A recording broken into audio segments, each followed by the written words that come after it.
હિન્દુઓના આરાધ્ય એવા પ્રથમ પૂજનીય શ્રી ગણેશજીની જન્મજયંતિ હોય શહેરના ગણેશજીના મંદિરોમાં વિવિધ ધાર્મિક કાર્યક્રમો યોજાયા હતા. વિક્રમ સંવત 2069 મહાસુદ ત્રીજના રોજ વિનાયક ચોથની સાથે પ્રાગટ્યોત્સવ હોય શહેરના શ્રી ગણેશ મંદિરોમાં ગણેશ યાગ, કેસર સ્નાન, મોહક હવન, પાદુકા પૂજન, મહાઆરતી જેવા વિવિધ ધાર્મિક કાર્યક્રમો યોજાયા હતા. હિન્દુઓના આરાધ્ય અને પ્રથમ પૂજનીય એવા શ્રી ગણેશજીના જન્મજયંતિ નિમિત્તેના શુભ અવસર પર ગણેશ મંદિરો ભક્તો અને રોશનીથી ઝળહળી ઉઠ્યા હતા. વહેલી સવારથી વિઘ્નહર્તા અને મંગલકારી ગણેશજીના દર્શનાર્થે ભક્તોની ભારે ભીડ જોવા મળી હતી. હિન્દુ શાસ્ત્રો અનુસાર દક્ષિણ દિશામાં રાક્ષસો દ્વારા દક્ષિણ પ્રદેશમાં કારો કેર વર્તવામાં આવી રહ્યો હતો, જેથી મહાદેવે તેમના મોટા પુત્ર કાર્તિકેયને દક્ષિણ પ્રદેશની પ્રજા અને રાજાની સહાય કરવા તેમજ રાક્ષસોના વિનાશ કરવા માટે કૈલાસ પરથી મોકલ્યા હતા. જેથી પાર્વતીજીને કૈલાસ પર એકલું લાગતા પાર્વતીજીએ મંત્રો અને વૈદોચ્ચારથી ગણેશની ઉત્પત્તિ કરી હતી. ગણેશજી આજ્ઞાંકિત તેમજ બુદ્ધિ, ચાતુર્ય તથા મંગલકારી હોવાથી મહાદેવે તેમને સમસ્ત સૃષ્ટિ સમાજમાં પ્રથમ પૂજનીયનું વરદાન આપ્યું હતું. અંતરંગ 2013 યુથ ફેસ્ટિવલ અંતર્ગત વિવિધ ફેકલ્ટીઓમાં વિવિધ ડેની ઉજવણી કરવામાં આવી હતી.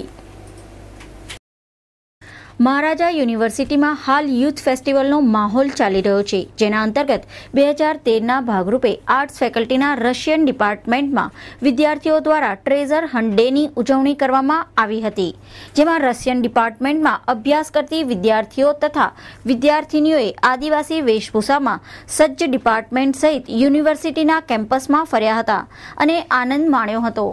આજે અમારો અંતરંગ 30નો લાસ્ટ ડે છે અને અમારી આજની ઇવેન્ટ ટ્રેઝર હન્ટ છે અને બહુ જ બધી ટીમ્સ અહીંયા આવી છે અને બહુ જ અમેઝિંગ એટમોસ્ફિયર છે. તો હું બધા જ પાર્ટિસિપન્ટ્સને કોંગ્રેચ્યુલેટ કરું છું. આખા યુનિવર્સિટી, આખા આપણા સિટીમાં એ બધે અલગ અલગ ક્લૂઝ હોય છે, બધે હોય છે.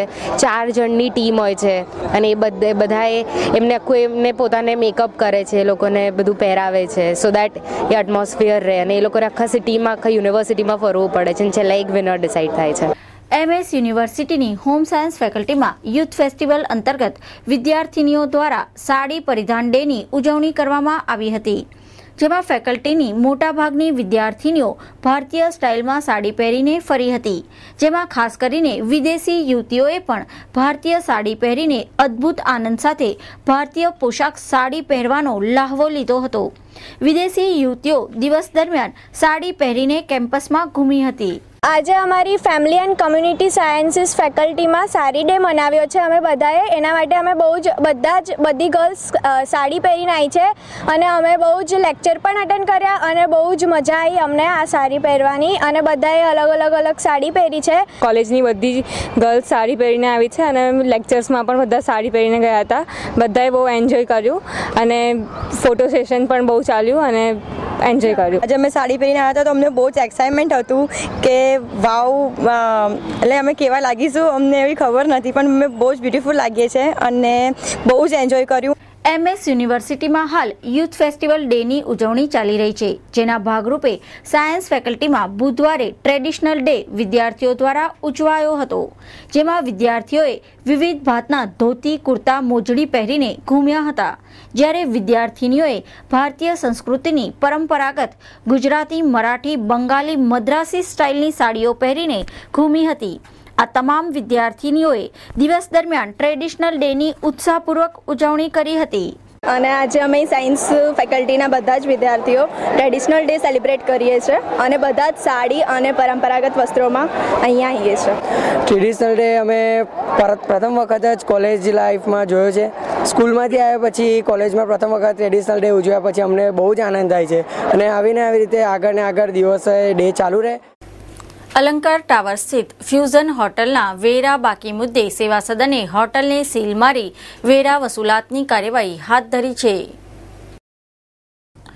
સયાજીગંજ સ્થિત અલંકાર ટાવર આવેલ છે. આ ટાવરમાં સંખ્યાબંધ દુકાનો, હોટલો, રેસ્ટોરન્ટો, ઓફિસો આવેલ છે, પરંતુ જમીનોના વિવાદ અને કૌભાંડોમાં સંડોવાયેલ સંજુ ભારંભેએ સેવા સદનના કમ્પ્લીશન સર્ટિફિકેટ વગર મિલકતનો ઉપયોગ શરૂ કરી દેતા બહુમાળી અલંકાર ટાવર વિવાદમાં સપડાયો છે. સેવા સદને વેરા વસૂલાત અંતર્ગત અલંકાર ટાવરમાં આવેલ દુકાનો, રેસ્ટોરન્ટો તથા હોટલ મિલકતના વેરા બાકીનું ચેકિંગ કરતા વિવાદિત અલંકાર ટાવરમાં આવેલ ફ્યુઝન હોટલના વર્ષ 2012-13ના વેરા બાકી નીકળતા સેવા સદને વેરાની વસૂલાત સંદર્ભે હોટલને ટાંચમાં લઈ સીલ મારી દેવામાં આવ્યું છે. ફતેગંજ પોલીસ સ્ટેશનની હદમાં મંગળવારે રાત્રે સમા અભિલાષા પાસે મહિલાનો અછોડો તોડી અછોડાતોડ ભાગી ગયા હતા. વડોદરા શહેરમાં દિન પ્રતિદિન અછોડા તૂટ્યાના બનાવો વધ્યા છે.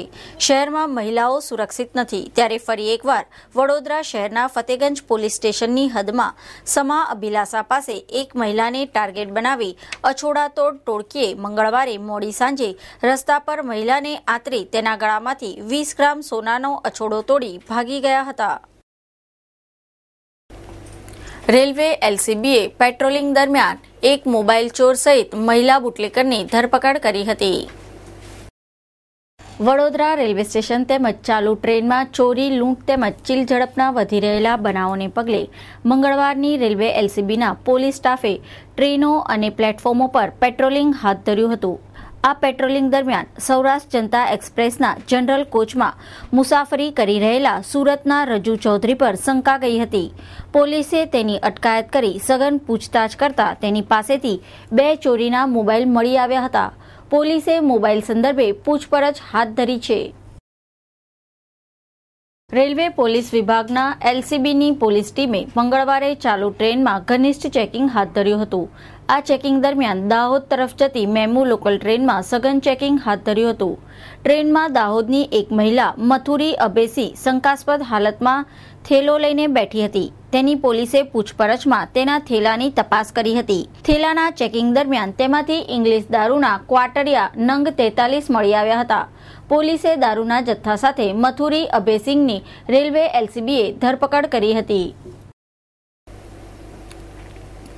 અલકાપુરી સ્થિત બોમ્બે ઇન્ટેલિજન્સ સિક્યુરિટી કંપનીના કર્મચારીના મોત બાદ તેના હકના નાણાં ન મળતા પરિવારજનોએ હોબાળો મચાવી દીધો હતો. Baroda productivity road Urmi society પાસે Bombay intelligent security private limited નામની કંપની આવેલી છે. આ સિક્યુરિટી કંપનીમાં સુભાષ ઠાકોર નામના શખ્સ સિક્યુરિટી જવાન તરીકે નોકરી કરતા હતા. તેઓ ચાલુ નોકરી પર મૃત્યુ પામ્યા હતા. સુભાષ ઠાકોરની નોકરી દરમિયાન તેમનો પ્રોવિડન્ટ ફંડ જમા થયો હતો.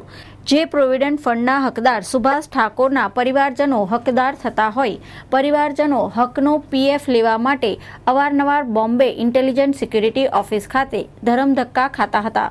પરંતુ ઓફિસના સંચાલકો સુભાષભાઈના પરિવારજનોને દાદ આપતા નહોતા, જેથી તેઓ રોષે ભરાયા હતા અને કંપનીના સંચાલકોના બેહુદા વર્તનનો પર્દાફાશ જાહેર કરવાની ચીમકી ઉચ્ચારી હતી. પણ અહીંયા મારા ફાધર 2.5 વર્ષ જોબ કરી, પણ એમને અહીંયાથી જ્યારે એમનું ડેથ થઈ ગઈ ઓન ડ્યુટી પર, પણ અહીંયા ગાડી કોઈ પીએફનું માટે કોઈ રિસ્પોન્સિબિલિટી લેતું નથી. પીએફનું ફોર્મ મારું આજે 13 મહિના થઈ ગયા અને પીએફ ફોર્મ ભર્યા 7 મહિના થઈ ગયા, પણ હજુ સુધી એ લોકોએ મને કોઈ રિપ્લાય આપ્યો અને પીએફ ફોર્મ ભર્યા પછી જ્યારે મેં 6 મહિના પછી એમનો કોન્ટેક્ટ કર્યો તો 6 મહિના પછી એ મને એવો જવાબ આપે છે કે એ ડોક્યુમેન્ટ્સ તમારા પાછા આવ્યા છે, પણ એ લોકો કોઈ મને સામેથી કોન્ટેક્ટ નથી કર્યો. અને આ કંપની ISO સર્ટિફિકેટવાળી છે, પણ આ લોકોએ કોઈ જાતનો કોઈ સેલેરી સ્લીપ પણ નથી આપી કે કાં તો પીએફ કેટલું મળે છે, કેટલું કપાય છે, એની કોઈ ઇન્ફોર્મેશન આપી નથી. સમાચાર સમાપ્ત કરતા પહેલા મુખ્ય સમાચાર ફરી એકવાર.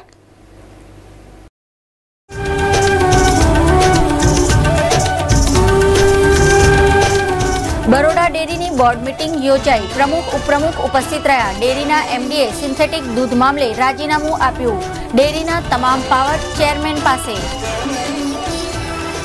પ્રતાપનગર સ્થિત પટેલ આર્ય ડેપોને સીલ મારતી વખતે ડેપોમાં શ્રમજીવી પરિવાર પુરાયો. સેવા સદનના અધિકારી પુનઃ આવી સીલ તોડી શ્રમજીવી પરિવારને બહાર કાઢ્યો. નવાયાર્ડના લાલપુરા વિસ્તારમાં દૂષિત પાણીની સમસ્યાથી સ્થાનિકો પરેશાન. રોષે ભરાયેલા લોકોએ મેયર અને સેવા સદન સામે સૂત્રોચ્ચાર સાથે વિરોધ નોંધાવ્યો. દબાણ શાખાની ટીમની જોહુકમી સામે લારી ધારકોમાં ઉગ્ર રોષ. લારી ધારકોએ મ્યુનિસિપલ કમિશનરને આવેદન આપ્યું. રજૂઆત સાથે લારી મૂકવાની પરવાનગી માંગી. ખાનગી સિક્યુરિટીના મૃત જવાનના પીએફના નાણાં લેવા માટે પરિવારજનોના ઓફિસે ધરમધક્કા.